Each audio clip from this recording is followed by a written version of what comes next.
Graça e paz, irmãos, da parte do nosso Senhor e Salvador Jesus Cristo. Um bom dia a todos os irmãos. Nós desejamos que seja um tempo propício de estudo da Palavra de Deus, para que nós possamos ir crescendo no ensino da sua Palavra. Hoje nós vamos estudar a primeira parte da lição 11. Nós estamos estudando Colossenses, e o título da nossa lição é Ação de Graças e Petição pela Igreja. Está baseado em Colossenses 1, de 3 a 12. Tá? Nós vamos ler, porque primeiro temos que ir à fonte. Então, nós vamos ver o que diz a palavra de Deus nesses versículos. Diz assim: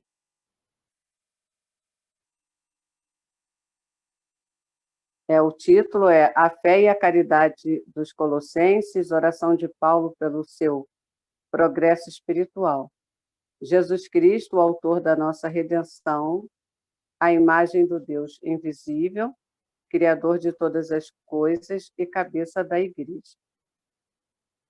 Graças damos a Deus, Pai de nosso Senhor Jesus Cristo, orando sempre por vós, porquanto ouvimos falar da vossa fé em Cristo Jesus e da caridade que tendes para com todos os santos, por causa da esperança que vos está preservada nos céus, da qual já antes ouviste pela palavra da verdade do Evangelho, que já chegou a vós, como também está em todo o mundo, e já vai frutificando, como também entre vós, desde o dia em que ouvistes e conhecestes a graça de Deus em verdade.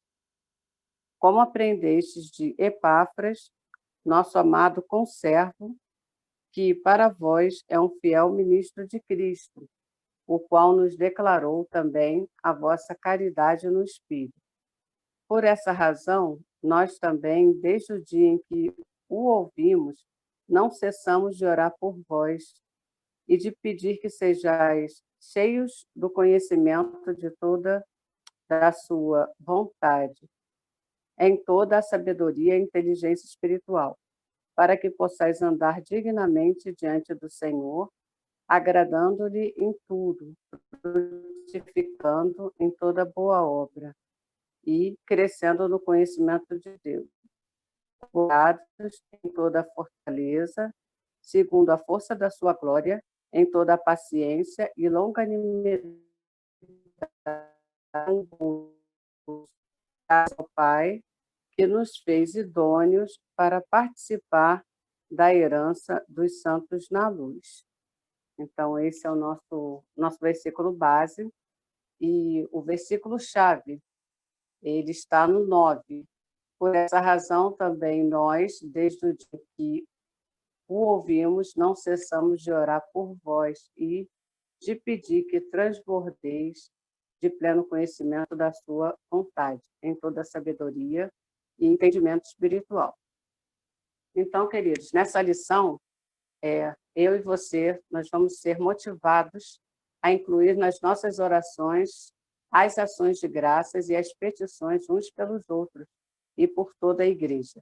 Eu sei que nós estamos vivendo um tempo em que nós estamos sendo levados a fazer isso, porque muitas são as aflições, muitos são os pedidos, muitas são as dores, mas isso precisa ser um trabalho constante, atitudes constantes na igreja de Cristo, tá?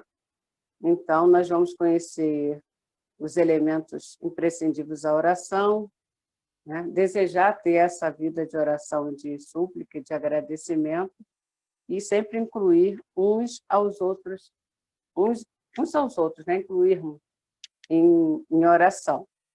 Nós, aqui na revista PED, eu acho muito necessário que nós façamos uma revisão da lição anterior, porque, como os irmãos viram, nós começamos no versículo 3. Semana passada, E na outra semana, a Sônia, a lição era 10 e estava baseada no 1, 2 e 3 e um panorama geral da carta. Quem era a cidade de Colossos? Quem esteve estudando a semana passada poderia, se nós estivéssemos, né, de uma forma presencial, poderia nos responder isso. Mas a cidade de Colossos era uma cidade que estava situada próxima a outras duas cidades, né? Hierápolis e Laodiceia, 160 quilômetros de Éfeso, fazia parte de uma rota comercial e, por isso, a presença aí de comerciantes e viajantes contribuíam para a riqueza dessa cidade. Depois, as cidades cresceram em volta, né? Hierápolis e Laodiceia, e houve também um terremoto em que essa cidade foi destruída. Então, essa era a cidade de Colossos. E o autor da carta foi Paulo, porque Epáfras foi procurar Paulo na prisão, preocupado com alguma coisa que estava acontecendo naquela igreja. A igreja estava firme na instrução apostólica, estava crescendo na determinação da fé, mas ela estava sendo ameaçada na sua doutrina. Então, Paulo, ele nunca esteve naquela cidade, como nós vimos semana passada, Epáfras foi que começou aquela igreja, e ele estava pedindo ali uma ajuda a Paulo, porque a igreja estava ameaçada por algumas doutrinas, né? E quais eram essas heresias? Essas heresias eram o gnosticismo, que pregava a salvação por meio do conhecimento, o dualismo, que dizia que tudo que era espiritual era bom e tudo que era material era mal, inclusive o corpo, as coisas que existiam no mundo, né? A segunda heresia era a influência dos judaizantes, porque estavam querendo colocar ali práticas do rito judaico para aquela igreja cumprir. E a influência da cultura grega, né, que tinha prática ascéticas. O que quer dizer isso? Eles queriam uma separação assim, total dos prazeres do mundo em busca do espiritual. Parece ser coisa boa, né? Mas ali naquele contexto não era, e eles queriam incluir nessa crença grega crenças e superstições com ritos semi-mágicos. Eu estava conversando aqui em casa sobre... eu ouvi uma pregação, e vez por outra a gente escuta isso, que hoje, antigamente, o inimigo queria tirar as pessoas da igreja. Mas agora a técnica é diferente, porque você continua na igreja, mas as heresias não tem nada a ver, os tempos são outros, algumas coisas, algumas ideias vão entrando na igreja, e a igreja, você continua na igreja, mas não pode ter a vida, né? A vida em Jesus, a fé pura, como nós vamos estudar nessa lição, que você teria. Então, por isso é muito importante que a gente esteja atento ao que escuta, atento ao que vem para nós, e por isso é um trabalho da EBD, que nós conheçamos a doutrina, que nós conheçamos o que a Bíblia quer dizer, e também que nós tenhamos uma vida dia a dia com o Senhor, para que a gente possa questionar, para quando vier alguma coisa assim que fira o nosso ouvido espiritual, a gente fala, opa, espera aí, aí tem alguma coisa que não está muito certa, e nós vamos procurar esclarecimento sobre isso. Tá? Então, basicamente, nessa lição, nesses versículos, né, Paulo agradece a fé dos seus leitores, né, no caso da igreja de Colossenses, mas, ao mesmo tempo, os chama a permanecerem leais à mensagem apostólica. e, em seguida, faz uma oração e uma petição por eles. Aqui na nossa lição, foi colocado para nós o credo apostólico. E esse credo apostólico foi instituído pela Igreja há alguns séculos bem antigos, bem para trás, e ele é um resumo da fé cristã, né? Foi feito para que pudesse ensinar quem estava começando e também defender das heresias, né? Algumas igrejas continuam falando esse credo, até recitando, mas isso não faz parte do dia a dia, não faz parte da vivência. Então, de nada adianta. Então, eu vou ler rapidinho, é pequeno, mas eu queria que os irmãos tomassem conhecimento, os que não têm a revista aí na mão. Diz assim: Credo apostólico. Creio em Deus Pai Todo-Poderoso, Criador dos céus e da terra. Creio em Jesus Cristo, seu único Filho, nosso Senhor, o qual foi concebido por obra do Espírito Santo, nasceu da Virgem Maria. Padeceu sob o poder de Pôncio Pilatos, foi crucificado, morto e sepultado. Desceu ao Hades, ressurgiu dos mortos ao terceiro dia, subiu ao céu, está sentado à direita de Deus, Pai Todo-Poderoso, de onde há de vir para julgar os vivos e os mortos. Creio no Espírito Santo, na Santa Igreja Universal, na comunhão dos santos, na remissão dos pecados, na ressurreição do corpo e na vida eterna. Amém. Então, isso é como se fosse assim, um resumo do que da nossa fé, né, do credo apostólico, e era isso ali que Paulo estava reforçando para que aquela igreja não saísse desse credo, daquilo que eles primeiramente tinham recebido. Então, no nosso primeiro ponto aqui, fala sobre a gratidão pela igreja.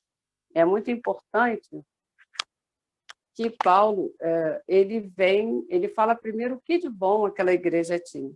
Isso, para mim, é a primeira lição. Muitas vezes nós precisamos falar com alguém e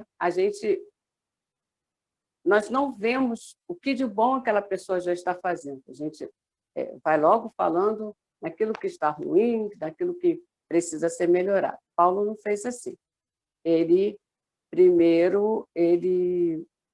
agradeceu, né? Incluía nas suas orações e agradeceu a Deus por aqueles irmãos. Eles eram desconhecidos para eles, mas eram amados em Jesus Cristo, né? E nós vamos ver aqui o porquê que Paulo dava graças. Paulo, então, ele dava graças por uma igreja que era formada por verdadeiros cristãos. Paulo, ele sempre falava sobre uma tríade de graças presentes, né? A fé, a esperança e o amor. Então, volta e meia, ele mencionava isso, porque isso queria dizer que era a base de um genuíno cristão, né? O cristão tem a fé, a esperança e o amor. A fé em Cristo Jesus. E a fé dos crentes ali em Colossos não era uma fé simplesmente na crença em Jesus, e nem uma fé assim, nascida de forma intelectual, acerca da existência de Deus Pai e Deus Filho, mas era uma fé vivida em Jesus, uma fé em movimento. Porque muitas pessoas creem, nós sabemos disso, né, no nosso dia a dia, com as pessoas que nós convivemos, muitas pessoas creem, mas não vivem essa fé, não é uma fé em movimento. Ela não se desenvolve nem cresce. Quando nós temos essa fé viva em Cristo Jesus, ela se torna parte do nosso caráter humano. Então, por meio dela, nós, como crentes, nós somos guardados em relação à doutrina e também à prática. Então, nós queremos aprender, nós aprendemos certo e também nós queremos praticar certo também, assim como Deus nos assim como nós aprendemos, e não com os ventos que vêm. Então, queridos, muitas igrejas, como eu falei ainda agora, elas até recitam esse credo apostólico, mas não serve, não serve. E isso, cada um de nós, a gente precisa analisar em nós mesmos para nós vermos se nós estamos seguindo, se nós estamos só recitando, se isso faz parte de alguma coisa que tem a ver com a igreja, ou se isso não tem a ver com o nosso dia a dia. Então, a fé vivida em Cristo é sustentada pela comunhão real com o Senhor e é suficientemente forte para resistir às invasões das heresias e evidenciar a santidade necessária. Então, os colossenses estavam passando ali por isso, e eles tinham essa fé de qualidade. Então, por isso, Paulo agradeceu a eles. A Paulo também agradeceu, né, por motivo de gratidão para a igreja ali de Colossos, foi o amor para com todos os santos. Então, os colossenses, eles tinham amor uns pelos outros. E na visão que nós podemos ter até do autor aqui, e nós que já estudamos Coríntios, na igreja de Coríntios, as divisões aconteciam. Ali não, eles tinham amor uns pelos outros, né? E esse amor refletia, né, além das fronteiras. E também o amor é uma obediência. Em João 13, obedecendo ao mandamento do Senhor. Né? Em João 13, de 34 a 35, nós vemos aquele versículo que Jesus diz: o meu mandamento é esse, né? E assim como eu vos amei, vocês devem amar uns aos outros. Outro motivo de gratidão era a esperança que está reservada. Então, eles tinham esperança. Já falamos da fé, já falamos do amor, e agora da esperança. Então, a esperança ali dos colossenses encorajava, renovava, revitalizava e dava uma dimensão eterna. É interessante que a gente não pode, a gente precisa esperar, mas não só para ter um lugar no céu, mas porque a esperança realmente nos move, a gente continua a viver nessa terra, continua a fazer as coisas para Deus.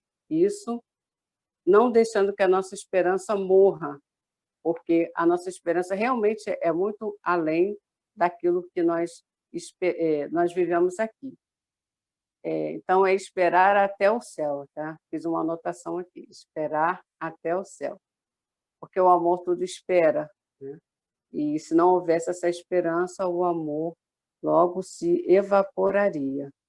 Então, sem a esperança, o mundo está desprovido de significado e propósito. Nós temos passado, os nossos irmãos, muitas vezes até nós mesmos, a gente passa por muitas tribulações, mas a esperança em Deus, que as coisas vão melhorar, a esperança em que você vai continuar a lutar. Então, essa esperança, ainda mais, essa esperança estando em Deus, faz com que a tua vida continue e você não fique preso e nem com uma sensação assim que nada vale a pena, entendeu? Então, a esperança ali dos colossenses foi ressaltada por Paulo. Também um outro motivo de gratidão àquela igreja foi porque ela ouviu o verdadeiro evangelho. Então, aqui diz que a experiência dos colossenses com as 3 graças mencionadas era devido a eles terem ouvido o verdadeiro evangelho e que tem algumas características, né? O verdadeiro evangelho é a palavra da verdade.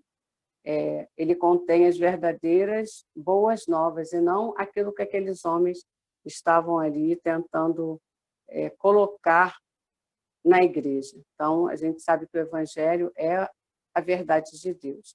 e ali tinha chegado a todo mundo, o mundo conhecido, lógico, né, na época, mas o evangelho estava se alcançando várias pessoas. Essa igreja que ouviu o verdadeiro evangelho está produzindo fruto e crescendo. Então, aqui vem falando que o evangelho produz e cresce em qualquer lugar em que ele seja plantado. Então, é uma maravilha de Deus, porque devido à obra mesmo do Espírito Santo, todos recebem, tanto as pessoas que que têm uma grande escolaridade, como aqueles que nem sabem ler, orientais, ocidentais, pessoas cultas, as não civilizadas, todos recebem o Evangelho, porque o Evangelho é o poder de Deus para a salvação de todo aquele que crê. Então, esse Evangelho vai crescendo, está crescendo, e depende também de cada um de nós para que nós anunciemos o Evangelho, falemos de Jesus para as pessoas. Então, nós vimos aqui, terminando essa primeira parte, Colossenses para hoje. É uma tarefa, eu acredito que cada um de nós tem feito, né? Pelo menos a grande maioria. Agradeço a Deus pela existência da sua igreja, né? Igreja Batista Jardim Carioca, e pelo fato de você ter crescido por meio dela. E ore por cada membro, por intermédio do estudo da Palavra da Verdade, para que por esse intermédio, né, da Palavra da Verdade, cresça e produza. Então, a nossa igreja, que somos cada um de nós, não é o prédio, precisa ser coberto pela oração. Nós precisamos orar uns pelos outros. Nós não somos desassociados, nós somos elementos desassociados. Nós precisamos orar por cada um na sua dificuldade, por cada um nos seus problemas, por cada um no crescimento mesmo da fé, da palavra de Deus em cada um de nós, porque só dessa forma nós vamos produzir, nós vamos crescer, né? E o Evangelho vai produzir fruto. Então, que Deus nos abençoe, que os irmãos tenham um ótimo domingo, e que essa palavra, né, esse desejo de ser como os colossenses, nós ainda vamos ver as questões que Paulo vai trabalhar durante todos esses capítulos, né, são 4, vai trabalhar em relação àquela igreja, mas, por enquanto, ele agradece a Deus e também intercede pela igreja. Então, que nós possamos também merecer, de uma certa forma, né, se fôssemos avaliados, recebêssemos alguém, um líder, que pudesse nos olhar e tal, e pudesse agradecer a Deus, ver essas características que Paulo via ali nos Colossenses. Tá? Então, que Deus nos abençoe, um bom dia. Deus abençoe a todos.